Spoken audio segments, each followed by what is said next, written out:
Hi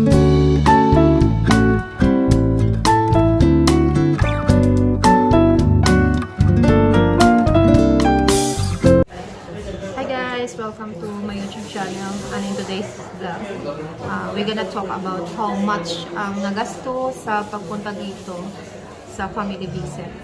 So guys, kung bago ka sa channel ko, please like, share, hit the notification below para ma-update ka sa lahat ng video. So, magtatanong ako kanyan ulit kung magkano yung mga nagastos niya sa pagpunta ng kapatid niya dito sa Malta as a family visit. Kung ano pa yung mga naging problema sa ticket or sa kung magkano, kung ano mas magandang pagpunta dito sa Malta, summer ba o winter. Yan, kasi minsan ang pagpunta dito sa Malta, minsan mahal ang ticket. So hi there! Hello! Welcome to my channel again, and in today's, tatanungin na naman kita kung magkano yung nagasto mo sa kapatid mo sa family visit, yung pag-apply mo. I mean, yung pamasahe. Ay, oo. First, yung sa visa. Nasa 8,000 pesos.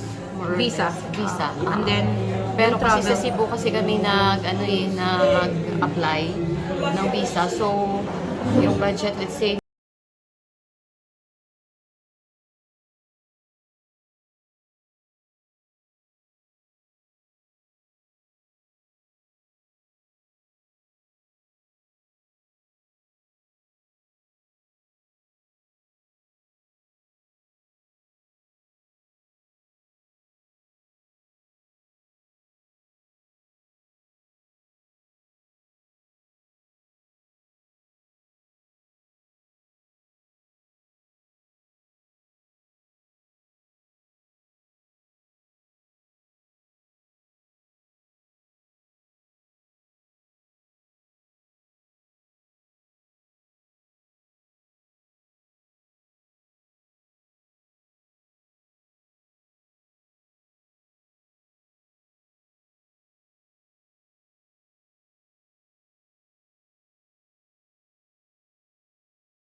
How about the ticket?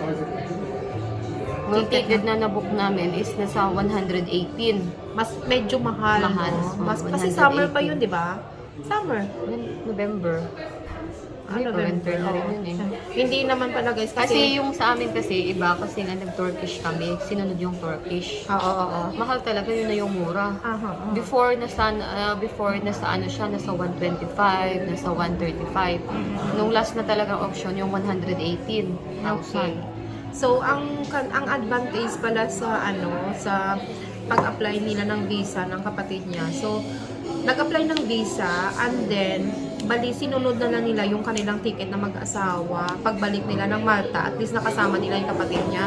Kaya medyo mahal dahil sinunod nila yung Turkish. Kung siguro, kung ibang airlines, medyo nakamura sila. Kaso lang, ano na yung sinunod na lang yung ganito, kahit mahal, doon na lang sila kasi para kasama nila kapatid nila. So talagang mahal, no? Mga 118,000. 118. 118. So guys, ang nagastos niya sa ticket lang 118,000. Pero guys, hindi yun talaga. Yun ang pinaka talaga na 118 kasi iba-ibang airlines, iba-ibang iba-iba ba yung cost ng ng ticket. Yun ang ibig ko sabihin. So ano pa ba yung ticket, visa, travel insurance, and then yung ano pa pala, kasi kung sa Bacolod ka to Manila, so yun pa rin yung eroplano. Pero wala na, pag may ticket ka, nandun na lahat yung di ba, yung travel, tawag doon, travel tax. Hindi na siya nagbayad. Kasi kapag, ang sabi pala doon, sa airport, kapag yung ticket, binook mo dito sa Pinas, wala na yung tax. Pero kapag binook mo siya sa ibang bansa, yung sa akin, di ba sa Italy, nagbayad pa ako. Nagbayad ka pa ng tax? Siyempre, hindi na. Ako lang. Si Darwin, hindi na rin. So, saan ka nag-book ng ticket dito sa Bacolod? Sa Yung Pinas? sa kapatid ko, dito yun, sa Pinas yun, sa katulad ng pinsan ko. Yung sa akin, di ba, sa Italy yun, yung ticket namin mag-asawa. Nung sa pag-uwi na namin, nagbayad ako ng 1,200. Nagbayad ka? Ako hindi. So guys, ang guys, ang pag bumili ka pala ng ticket, pag doon ka bumili sa Pilipinas ng ticket, kung galing ka, halimbawa, Bacolod, Philippines to Malta, pag doon ka binili yung ticket, hindi ka na magbabayad ng travel tax sa airport.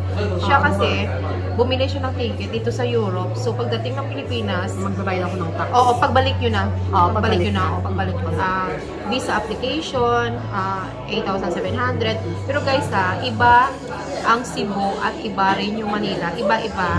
At saka, depende rin yun. Yung ibig sabihin na 5,300 is 2 months lang yun. Bali, 2 months is 60 days.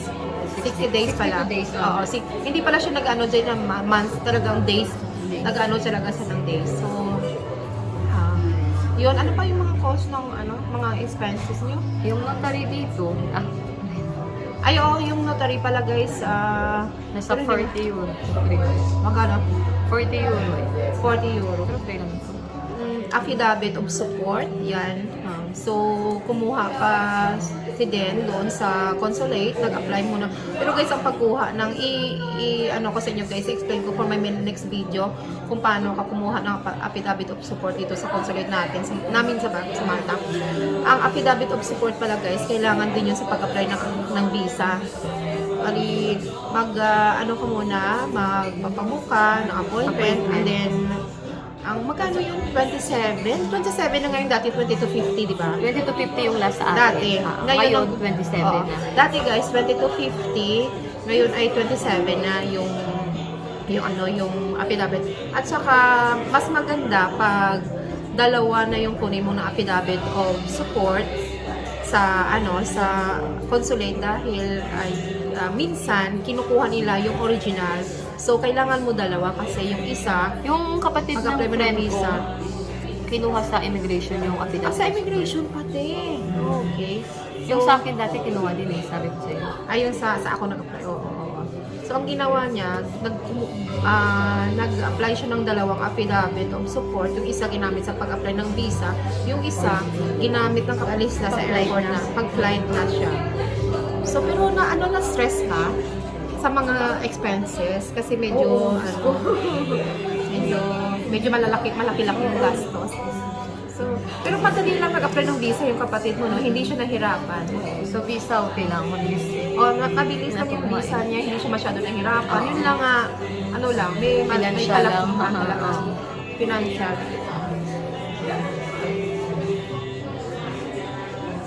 Nasa 160 siguro, no? So more or less lang nagastos yung mga 160 to 170.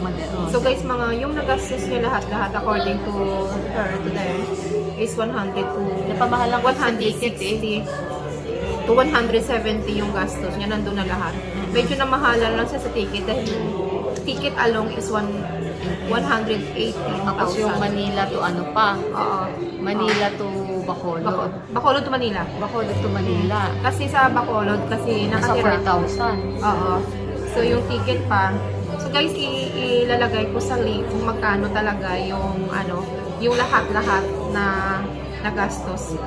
From application ng visa, and then travel insurance, ang flight ticket, at saka yung flight pa from Bacolod to Manila. Pero depende naman yung guys kung sa Manila na kayo, syempre hindi na kayo magbabayad ng bibili ng ticket. So yun. So, ano lang to sa mga nagastos din at saka stress siya dahil sa laki ng gastos.